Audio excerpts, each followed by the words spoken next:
बिस्मिल्लाहिर्रहमानिर्रहीम। मैं हूं हबीब इलाही एडवाइस एसोसिएट से। अल्हम्दुलिल्लाह पाकिस्तान में सरमायाकारी के बहुत ज़्यादा मौक़े हैं। वो लोग जो पाकिस्तान में पहली दफ़ा किसी भी कारोबार में इन्वेस्ट करना चाहते हैं या हमारे ओवरसीज़ भाई जो पाकिस्तान में किसी भी कारोबार में इन्वेस्ट करना चाहते हैं तो वो कहाँ इन्वेस्ट करें। ओवरसीज़ पाकिस्तानी ख़ास तौर पर ये सोचते हैं कि पाकिस्तान में अगर वो इन्वेस्ट करें तो कोई ऐसा ना हो कि उनका लगा हुआ सरमाया ज़ाया हो जाए। और जो लोग यहाँ से इन्वेस्ट करते हैं ज़्यादातर वो लोग होते हैं जिनको पेंशन में कुछ रकम मिली या कोई प्रॉपर्टी बिकी, कोई हिस्सा आया, तो वो चाहते हैं कि आप वो रकम किसी कारोबार में इन्वेस्ट कर दें।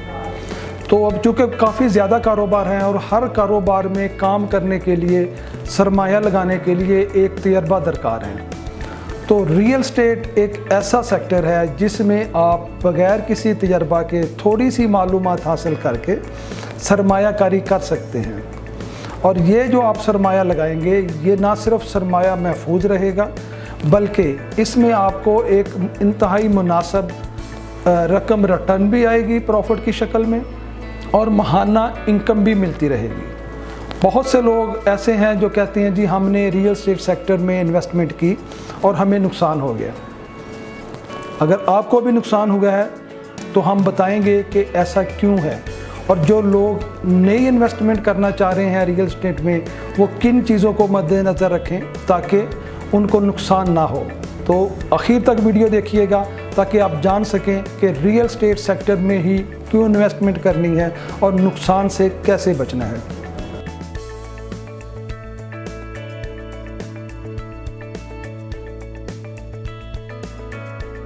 क्या करना है कि ताकि आप नुकसान से बच सकें और एक अच्छा मुनाफा कमा सकें। पाकिस्तान में रियल एस्टेट में इन्वेस्टमेंट का मतलब प्लॉट लेना या फाइल ख़रीदना ही समझा जाता है, जबकि दुनिया में ऐसा नहीं है। रियल एस्टेट में जो सबसे ज़्यादा पाकिस्तान से बाहर लोग इन्वेस्टमेंट करते हैं वो रहायशी और कमर्शियल यूनिट में करते हैं, जबकि हमारे यहाँ रियल एस्टेट का मतलब सिर्फ प्लॉट और फाइल ख़रीदना ही समझा जाता है। उन्होंने सही रहनुमाई नहीं ली होती और उनको मालूम नहीं होता कि इन्वेस्टमेंट कहाँ करनी है। रहायशी यूनिट, कमर्शियल यूनिट, ये दुनिया भर में इसके ऊपर सबसे ज़्यादा इन्वेस्टमेंट की जाती है, जबकि हमारे यहाँ ये ट्रेंड नहीं है। मौजूदा हुकूमत ने इसके ऊपर काफ़ी पॉलिसी दी हैं कि लोग रहायशी यूनिट के ऊपर आएँ बजाय इसके कि फ़ाइल और प्लॉट ख़रीदें। और इस पॉलिसी की वजह से अप्रिशिएट किया जा रहा है उन लोगों को जो कि यूनिट रहायशी यूनिट बनाएँ या कमर्शियल यूनिट बनाएँ। गो कि हुकूमत ने इसके ऊपर नया पाकिस्तान हाउसिंग प्रोजेक्ट और अर्बन रावी जो कि 45 किलोमीटर के ऊपर एक नया शहर है लाहौर में, उसके ऊपर काफ़ी काम कर रही है, लेकिन वो एक लॉन्ग टाइम प्रोजेक्ट है और जब तक वो प्रोजेक्ट कंप्लीट होगा उस वक्त तक रहायशी यूनिट की कमी और ज़्यादा हो जाएगी। अगर आप इन्वेस्टमेंट करना चाहते हैं तो उसके लिए ज़्यादा बेहतर जो है रहायशी और कमर्शियल तैयार यूनिट है।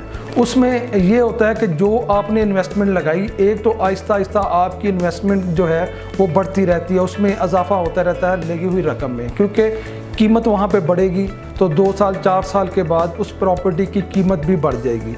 दूसरा, उससे आपको महाना इनकम भी आती है। जैसे आपने कोई अपार्टमेंट लिया, कोई शॉप ली और उसको रेंट पे लगा दिया।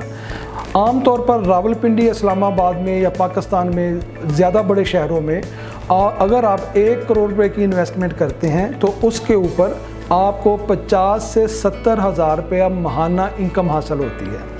जबकि अगर आप बहुत से ओवरसीज़ पाकिस्तानी और पाकिस्तान में रहने वाले लोग बैंक में सूद की बजाय तरजीह देते हैं कि ऐसी जगह पे रकम लगे जहाँ पे उनको सूद ना आए बल्कि एक हलाल इनकम आती रहे और उनका असल रकम भी महफूज रहे, तो रियल एस्टेट सेक्टर में आपकी असल रकम भी बढ़ती है और साथ ही आपको महाना इनकम भी मिलती रहती है।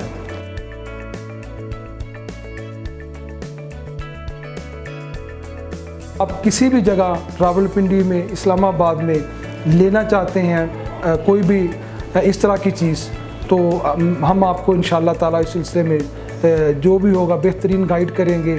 आप कमेंट्स में किसी भी प्रॉपर्टी के बारे में, किसी भी बिल्डर किसी के बारे में मालूमात लेना चाहते हैं तो आप कमेंट्स बॉक्स में पूछ सकते हैं, तो इंशाल्लाह हम आपको उसका तसल्ली बख्श जवाब देंगे। नीचे मेरा व्हाट्सअप नंबर दिया जा रहा है, आप इसके ऊपर कोई भी जो है मालूमात हासिल करना चाहते हो, हमें कोई मशवरा देना चाहते हो तो आप इस व्हाट्सएप कर सकते हैं। इंशाल्लाह बर वक्त आपको उसका जवाब दिया जाएगा।